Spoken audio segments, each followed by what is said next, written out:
नमस्कार दोस्तों, ocean network में आपका स्वागत है।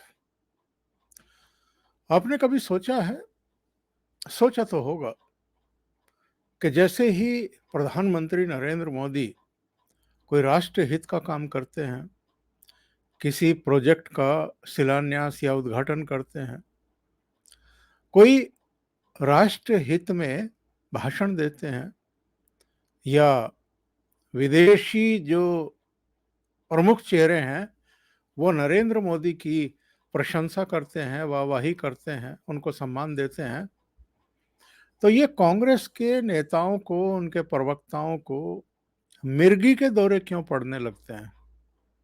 ये आपा क्यों खो बैठते हैं? बौखला क्यों जाते हैं?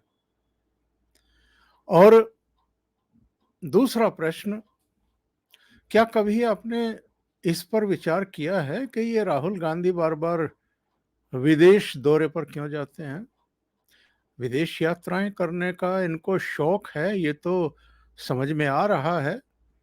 एक ऐसे खानदान से ताल्लुक़ रखते हैं, एक ऐसे परिवार से ताल्लुक़ रखते हैं, जिसमें जवाहरलाल नेहरू, इंदिरा गांधी, खुद इनके पिताश्री राजीव गांधी 3-3 प्रधानमंत्री रहे हैं।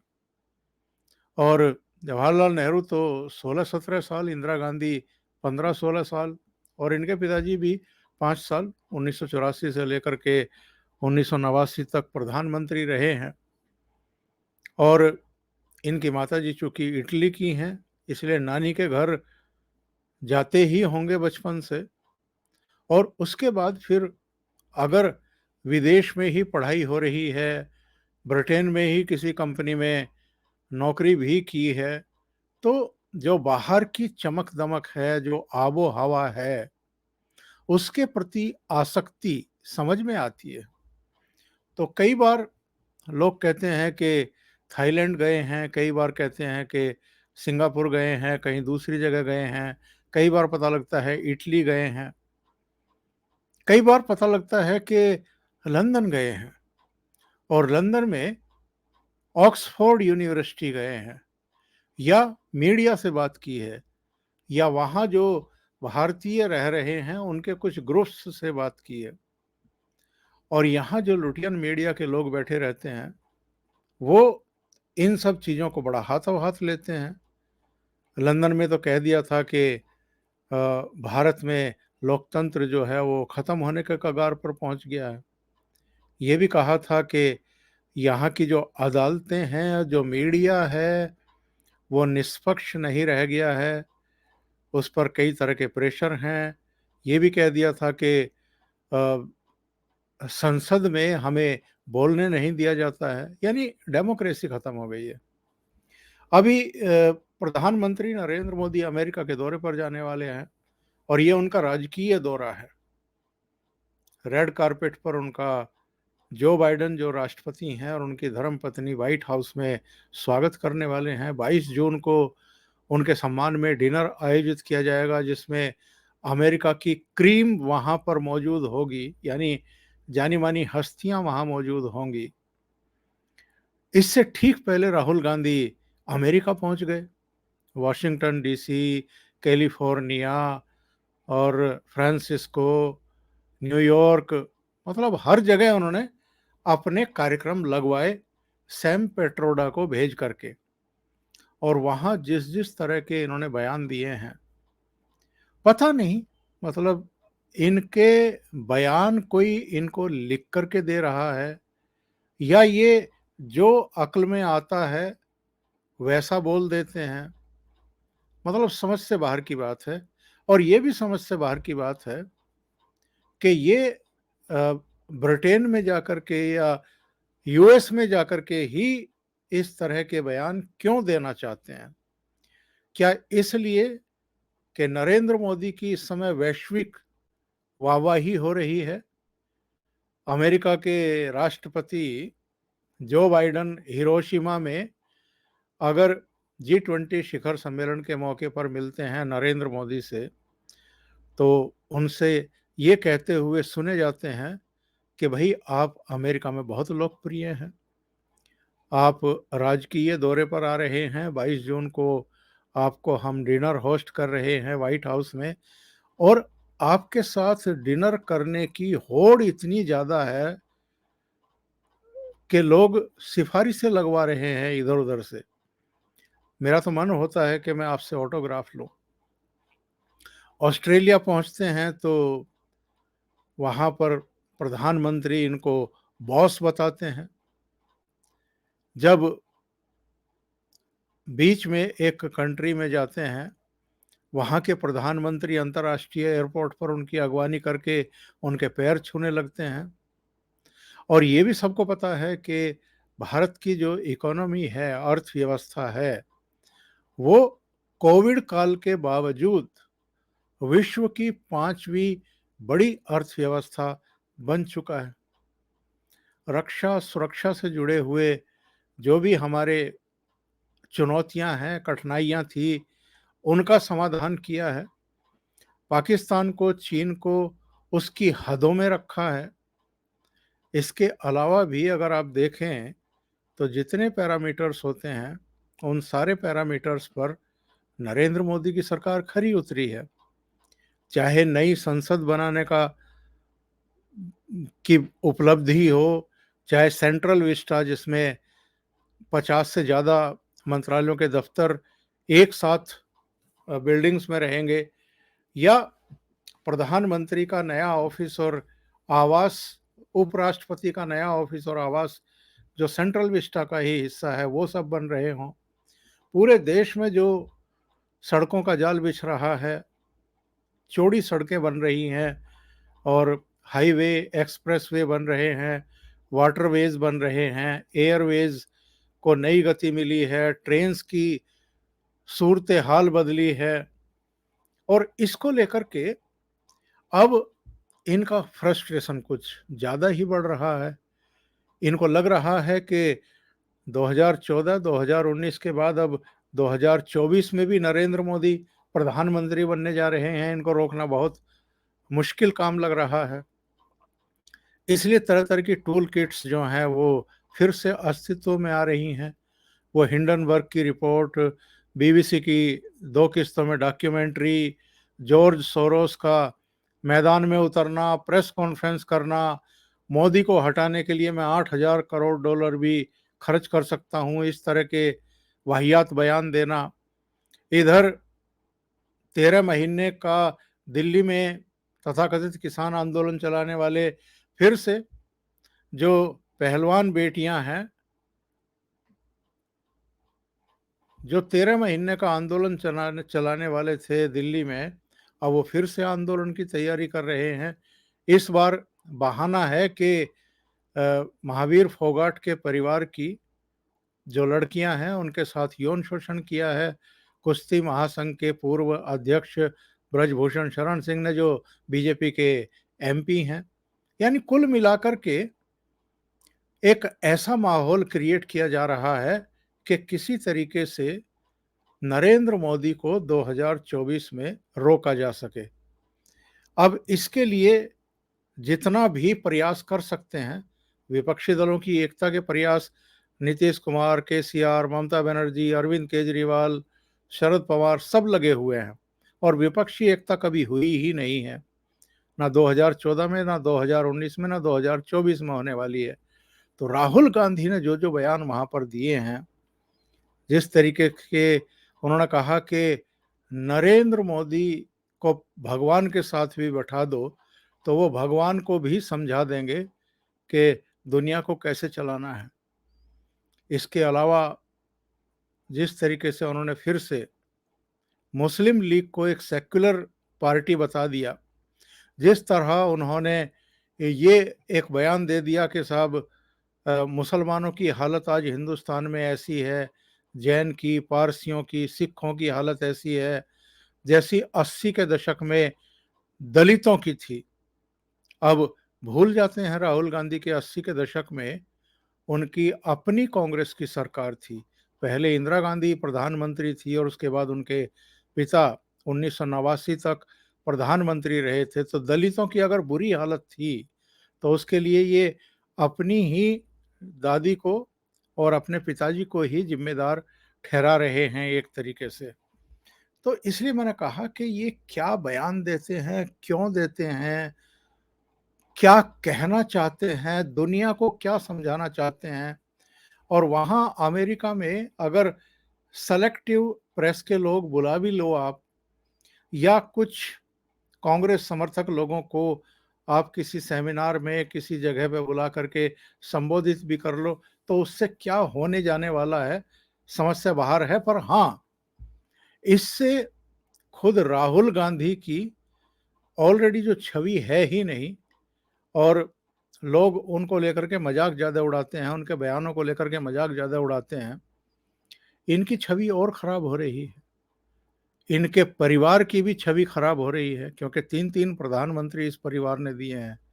तो बिल्कुल समझ से बाहर की बातें हैं जो ये बयान देते हैं, और जिस तरह के बयान देते हैं।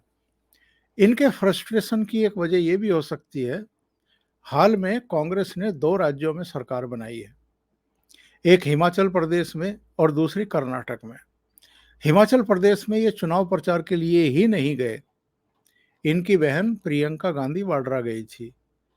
अब वहां हार जीत का अंतर भारतीय जनता पार्टी और कांग्रेस में वो कुछ हजार वोटों के अंतर से ही हुआ है। उतने वोट अगर बीजेपी को मिल जाते, उनकी फिर से सरकार बन जाती। बीजेपी को कम वोट मिले, वहां कांग्रेस की सरकार बन गई। पर ना हिमाचल में कांग्रेस की जीत का श्रेय राहुल गांधी को मिला, क्योंकि उस समय तो ये भारत जोड़ने में लगे हुए थे, और ना ही कर्नाटक की जीत का श्रेय इनके सिर पर सेहरा बंधा। इसकी वजह ये है कि भारत जोड़ो के समय जरूर इन्होंने 20-21 दिन लगाए, लेकिन जब एग्जिट पोल आ रहे थे, तो आज तक वाले जो एग्जिट पोल करने वाले एक्सिस माई इंडिया के गुप्ता जी, उन्होंने एक चौंकाने वाला खुलासा किया। उन्होंने कहा कि भारतीय जनता पार्टी को कर्नाटक में जितनी सीटें मिल रही हैं, इसमें 19% नरेंद्र मोदी की वजह से मिल रही है। उनके दौरों की वजह से, उनके भाषण की वजह से, उनके रोड शो की वजह से। और कांग्रेस को जो बहुमत मिला है, 136 सीटें मिली हैं, इसमें केवल 1% जो श्रेय है वो गांधी नेहरू परिवार को है। इसमें प्रियंका गांधी वाड्रा भी हैं, राहुल गांधी भी हैं, सब हैं ये। सोनिया गांधी भी एक सभा को संबोधित करने के लिए गई थी, केवल 1%। तो वहां भी इनको श्रेय नहीं मिल रहा है। तो इनकी परेशानी, इनके फ्रस्ट्रेशन, इधर नरेंद्र मोदी को जिस तरीके से तारीफों पर तारीफें मिल रही हैं, देश के भीतर भी उनकी लोकप्रियता बढ़ रही है, नई पार्लियामेंट बनाना, उसको लोकार्पित कर देना, ये कोई मामूली बात नहीं है। 2024 के लोकसभा चुनाव से पहले भगवान राम के मंदिर का भी लोकार्पण हो जाएगा, दर्शनों के लिए खुल जाएगा। ये भी इनकी परेशानी और फ्रस्ट्रेशन की एक बड़ी वजह है। दूसरे, और तो कुछ सूझ नहीं रहा है। अमेरिका जाते हैं तो वहां जाकर के भी भारत जोड़ो यात्रा की ही चर्चा कर रहे हैं। और एक बात जरा सोचने की है, इनके फ्रस्ट्रेशन की जो वजह है, बहुत लंबे समय तक इस परिवार का एक ऑरा था, एक प्रभाव था, एक रुतबा था। वो रुतबा अब छिन गया है। अब 10 साल से सत्ता से बाहर हैं। इससे पहले भी डॉक्टर मनमोहन सिंह प्रधानमंत्री थे, ये नहीं थे। लेकिन माना जाता है कि मनमोहन सिंह तो इन्हीं के हाथों की कठपुतली थे, तो इन्हीं का शासन था। पर 10 साल हो गए हैं, कहीं किसी एक अफसर को इधर से उधर नहीं कर सकते हैं। राज्यपाल, मंत्री बनाना, मुख्यमंत्री बनाना, ये तो अब भूल जाइए। 2 राज्यों में जरूर इन्होंने मुख्यमंत्री और मंत्री तय किए हैं, हिमाचल और कर्नाटक में। बाकी इनके लिए निराशा का वातावरण है। पार्टी के भीतर भी बगावत की स्थिति है। कोई राहुल गांधी को अपना नेता मानने को तक को तैयार नहीं है। यही हाल विपक्षी दलों का है। विपक्षी पार्टियों में ममता बनर्जी से लेकर के शरद पवार तक अरविंद केजरीवाल से लेकर के केसीआर तक कोई राहुल गांधी के नेतृत्व में नरेंद्र मोदी के खिलाफ, भारतीय जनता पार्टी के खिलाफ एकजुट होकर के चुनाव लड़ने को तैयार नहीं है। और पता है कांग्रेस को पिछली बार कब पूर्ण बहुमत मिला था देश में? 1984 में, और वो भी इंदिरा गांधी की हत्या की वजह से। राजीव गांधी को सहानुभूति वोट मिल गए थे और 400 प्लस सीटें मिली थी। और जिस तरीके से नरेंद्र मोदी के नेतृत्व में 2014 में 282 सीटें अकेले भारतीय जनता पार्टी को मिल जाना, पूर्ण बहुमत से अधिक, और फिर 2019 में 303 सीटें मिल जाना। नरेंद्र मोदी की 2019 की जीत इसलिए बहुत महत्वपूर्ण है, और 1984 की राजीव गांधी के नेतृत्व में कांग्रेस को 400 सीटें मिलना इसलिए बहुत ज़्यादा महत्वपूर्ण नहीं है क्योंकि तब इंदिरा गांधी की हत्या हुई थी, पूरे देश में एक सहानुभूति की लहर थी, तो वो मिल गई। लेकिन 2019 में नरेंद्र मोदी को जो 303 सीटें मिली, 2014 से भी ज़्यादा, वो उनके कामकाज, उनकी लीडरशिप, उन्होंने जो देश का विदेशों में मान बढ़ाया और जिस तरीके से अर्थव्यवस्था को संभाला, उसकी वजह से उनको 2019 में फिर से बहुमत मिला। और राहुल गांधी जिस तरीके से हाथ पैर मारते घूम रहे हैं, नई पार्लियामेंट के इनॉग्रेशन का इन्हीं के इनिशिएट करने पर 19 विपक्षी दलों ने बायकॉट किया, जिसको जितने भी बुद्धिजीवी हैं, जितने भी पढ़े लिखे लोग हैं, अलग अलग सेक्टर में काम करने वाले करीब 270 लोगों के हस्ताक्षरों से युक्त एक पत्र जारी किया गया था उस समय, और कांग्रेस और विपक्षी दलों की उसमें आलोचना की गई थी कि लोकतंत्र का सबसे बड़ा मंदिर बन रहा है और आप उसके इनॉग्रेशन के समारोह का ही बायकॉट कर रहे हैं। और क्यों कर रहे थे? अमेरिका में अपने एक जगह एक भाषण करते हुए राहुल गांधी को सुना होगा, जब राजदंड को प्राप्त करने वाले थे प्रधानमंत्री नरेंद्र मोदी साधु संतों से, उससे पहले वो साष्टांग दंडवत प्रणाम करते हुए दिखाई देते हैं। तो अमेरिका में एक भाषण में इन्होंने उसको एक तरीके से पाखंड बताने की कोशिश की, लेकिन यहाँ सोशल मीडिया में इनका ठीक ऐसे ही साष्टांग प्रणाम करते हुए एक वीडियो जारी कर दिया गया। तो ये कितना झूठ बोलते हैं, कितना खुद पाखंड करते हैं कि ये प्रधानमंत्री नरेंद्र मोदी अगर करें वैसा तो वो पाखंड बताते हैं, और खुद इन्होंने कहीं किया है, संभवतः उज्जैन की महाकाल नगरी में किया है या किसी और स्थान पर किया है, लेकिन ऐसे वीडियो इस समय सोशल मीडिया पर चल रहे हैं। अब इनके सामने धर्म संकट ये भी है कि ये नई संसद का, सेंट्रल विस्टा का जितने विकास के काम हो रहे हैं, जितनी ये हाईवेज, एक्सप्रेसवेज, एयरवेज, हवाई अड्डे बन रहे हैं, उनकी प्रशंसा किस मुंह से करें? इतने एम्स बन रहे हैं, इतने मेडिकल कॉलेज बन रहे हैं, यूनिवर्सिटीज बन रही हैं, तो कैसे प्रशंसा करें? क्योंकि वो तो अपने भाषण में जहाँ भी जाते हैं बताते हैं कि 60 साल में, 70 साल में कितने एम्स बने, कितने हवाई अड्डे बने, कितनी सड़कें बनी, और हमारे पिछले 9 साल के कार्यकाल में कितना काम हुआ है, और उसको ये काट नहीं सकते। मजाक तो उड़ा सकते हैं, लेकिन जो आंकड़े वो प्रस्तुत करते हैं वो तो ये उसकी तो काट नहीं कर सकते। दूसरे, इनको ये भी लगता है कि केदारनाथ का बिल्कुल एकदम रूपांतरण कर दिया गया, भव्य परिसर बन गया, काशी विश्वनाथ कॉरिडोर बहुत अच्छा बन गया, भगवान राम का मंदिर बन ही रहा है, उज्जैन में महाकाल की कायाकल्प हो गई, सोमनाथ से रिलेटेड भी गलियारा भव्य बन गया, चारों धाम को जोड़ने के लिए हाईवेज बन रहे हैं पहाड़ों पर और दूसरी जगहों पर। तो इनको लगता है कि नरेंद्र मोदी ने तो ऐसे काम कर दिए हैं कि वो उनको कोई रोक नहीं सकता 2024 में। तब ऐसे में फ्रस्ट्रेशन नहीं निकलेंगी या मोदी के लिए गालियाँ नहीं निकलेंगी इनके मुँह से, तो और क्या निकलेगा? क्योंकि मैं उस शब्द का प्रयोग नहीं करना चाहता था, पर करना पड़ रहा है।